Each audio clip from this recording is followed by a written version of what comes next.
بسم اللہ الرحمن الرحیم۔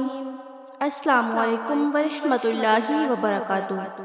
پیارے دوستو، آج کی اس ویڈیو میں ہم آپ کو بتائیں گے کہ میثم تمار کون تھے، آپ کو حضرت علی کرم اللہ وجہ الکریم نے کیسے خریدا، آپ کی دردناک شہادت کیسے ہوئی۔ میثم امام علی، امام حسن، امام حسین علیہ السلام کے صحابی تھے۔ ان کا وطن سرزمین نہروان تھا۔ یہ علاقہ پہلے ایران کا حصہ تھا۔ بعد کے زمانے میں یہاں کرب قبائل رہتے تھے۔ میثم بن یحییٰ اوائل ہجرت میں اسی کرب قبیلہ، اسی ایران خاندان میں پیدا ہوئے۔ چونکہ ان کے خاندان خرما فروشی کا مشغلہ تھا، اسی لیے میثم تمار مشہور ہوئے۔ سفر سن 21 ہجری میں مدائن کی فتح کے موقع پر نہروان بھی مسلمانوں کے ہاتھوں فتح ہوا اور میثم اسیروں میں شامل ہو گئے۔ پھر ایک مسلمان خاتون کے غلام قرار پائے۔ تقریباً 20 سال اس مسلمان خاتون کے غلام رہے ہیں۔ سن 38 ہجری میں مولا کائنات علی ابن ابی طالب علیہ السلام اپنے کسی ساتھی کے ہمراہ بازار آئے۔ دیناروں کی تھیلی اپنے ساتھی کے سپرد کی اور بازار میں اشیاء کا معائنہ کرنے لگے۔ جس وقت آپ پردہ فروشوں کے قریب پہنچے تو ایک غلام پر آپ کی نظریں ٹھہر گئیں۔ مولا علی نے پردہ فروشوں سے اس کی قیمت پوچھی تو اس نے 100 دینار بتائے۔ آپ نے ساتھی سے دینار دینے کا کہا۔ ساتھی دینار کی تھیلی کھول کر شمار کرنے لگا تو اس کو یقین ہو گیا کہ اس نے کہا ہے کہ میں غلطی سے 100 دینار کہہ گیا ہوں، اس غلام کی قیمت 200 دینار ہے۔ مولا علی نے کہا کوئی بات نہیں، 200 دینار لے لو۔ آپ نے اپنے ساتھی کو 200 دینار دینے کو کہا، مگر پردہ فروش اسی وقت مکر گیا کہ آپ جیسے افراد تو اس اشخاص کی قیمت سے واقف ہیں، کیا اس غلام کی قیمت یہی ہے؟ میری نظر میں اس غلام کی قیمت 300 ہونا چاہیے۔ آپ نے کہا کہ کوئی بات نہیں، 300 دینار لے لو۔ پردہ فروش پھر بولا ظاہراً 300 بھی بہت کم ہے، ممکن ہو تو 400 دینار دے دیجئے اور غلام کو اپنے ہمراہ لے جائیے۔ اب چونکہ پردہ فروش کو ڈر ہو گیا تھا کہ ایسا نہ ہو کہ اس سے زیادہ بتانے پر خریدار بگڑ جائے اور چھوڑ کر چلا جائے، اس لیے اس سے آگے نہ بڑھاؤ۔ مولا نے 400 دینار دے کر غلام کو حاصل کر لیا۔ اس ایرانی غلام نے عربوں کو اپنا نام سالم بتایا، لہٰذا مولا علی نے اس کا نام دریافت فرمایا تو اس نے مولا علی کو بھی اپنا نام سالم فرمایا۔ مولا نے فرمایا پیغمبر حضرت محمد صلی اللہ علیہ وآلہ وسلم نے مجھے اطلاع دی تھی کہ تیرا اصلی نام میثم ہے۔ میثم بے ساختہ بول اٹھے کہ اللہ اور اس کے رسول اور امیر المؤمنین حضرت علی رضی اللہ تعالیٰ عنہ نے سچ فرمایا۔ حضرت امیر المؤمنین نے فرمایا کہ آج کے بعد تم اپنے اصلی نام کو پہچانو۔ اس کے بعد میثم اپنی کنیت ابو سالم رکھ لی اور میثم کو مشہور کر دیا۔ جس دن سے علی نے جناب میثم کو خریدا، اس دن سے ان کو اپنے پاس رکھا اور ان کو راہ خدا میں آزاد کر دیا۔ میثم تمار نے آزاد ہونے کے بعد علوم ولایت کے ہرمن سے، دانش اور فضیلت سے کافی خوفہ چینی ابن ابی الحدیث سے اس سلسلے میں لکھتے ہیں کہ حضرت علی رضی اللہ تعالیٰ عنہ نے بہت علوم میثم کو سکھائے اور انہیں اس راہ سے واقف کیا۔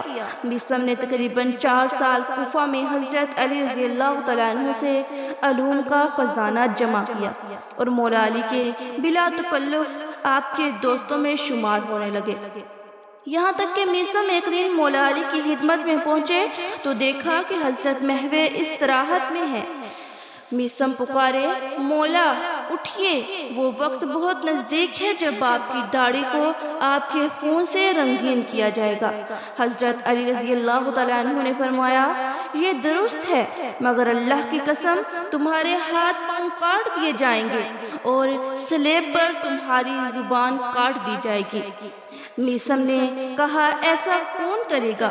آپ نے فرمایا ایک فاجر کنیز کا پست بیٹا میں جس کا نام عبید اللہ ابن زیاد ہے۔ شہادت علی کے بعد خاندان علی مدینہ منورہ منتقل ہو گیا۔ مگر جناب میثم کوفہ میں ہی رہے۔ جناب میثم مدینہ گئے بھی تو آپ علیہ السلام سے ملاقات نہ ہو سکی، البتہ جناب ام سلمہ رضی اللہ تعالیٰ عنہ سے ملاقات ہوئی۔ جناب ام سلمہ رضی اللہ تعالیٰ عنہ نے آپ کو عطر دیا، جس سے آپ نے اپنی داڑھی مبارک کو معطر کیا۔ تبھی جناب سلمہ نے آپ کی شہادت کی خبر دی اور بتایا کہ اللہ کے پیغمبر تمہیں یاد کرتے تھے۔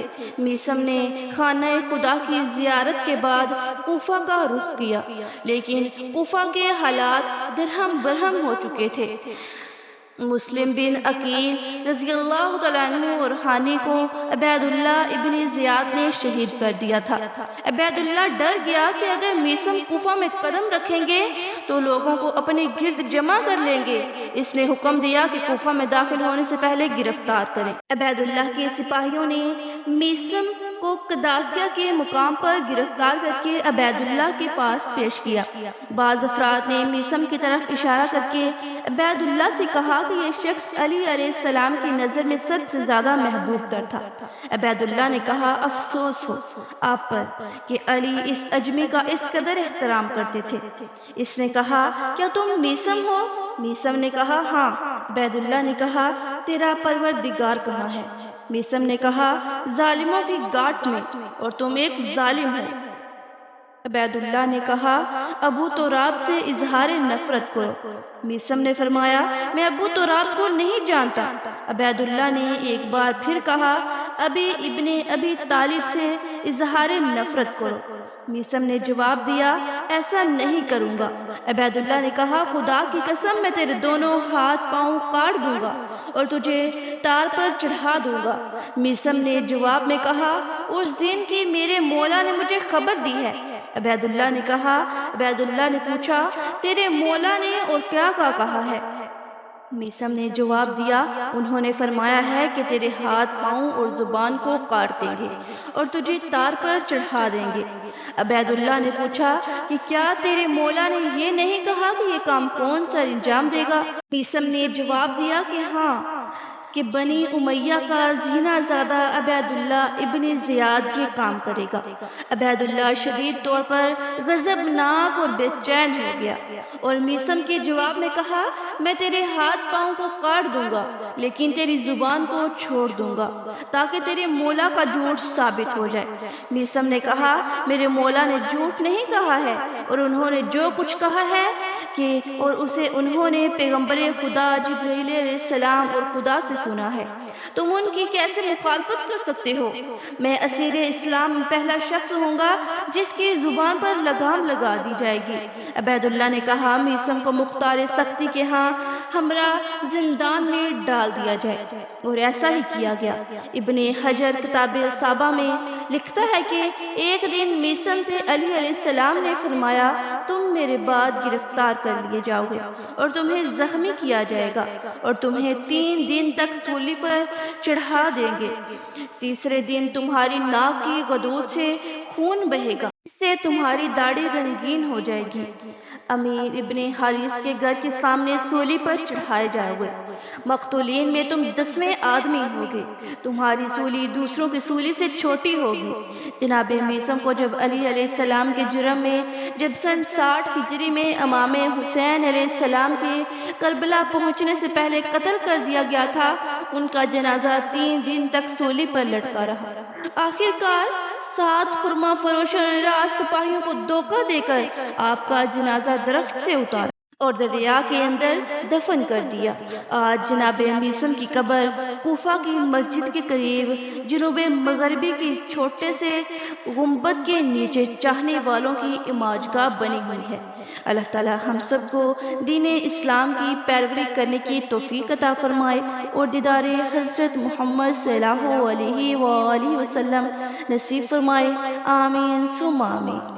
دوستو مزید اس طرح کی ویڈیوز دیکھنے کے لیے ہمارے چینل کو لائک کریں، سبسکرائب کریں، شیئر کریں اور ساتھ لگے بیل آئیکن کے بٹن کو پریس کریں تاکہ مزید نئے آنے والی ویڈیوز آپ تک بآسانی پہنچ سکیں۔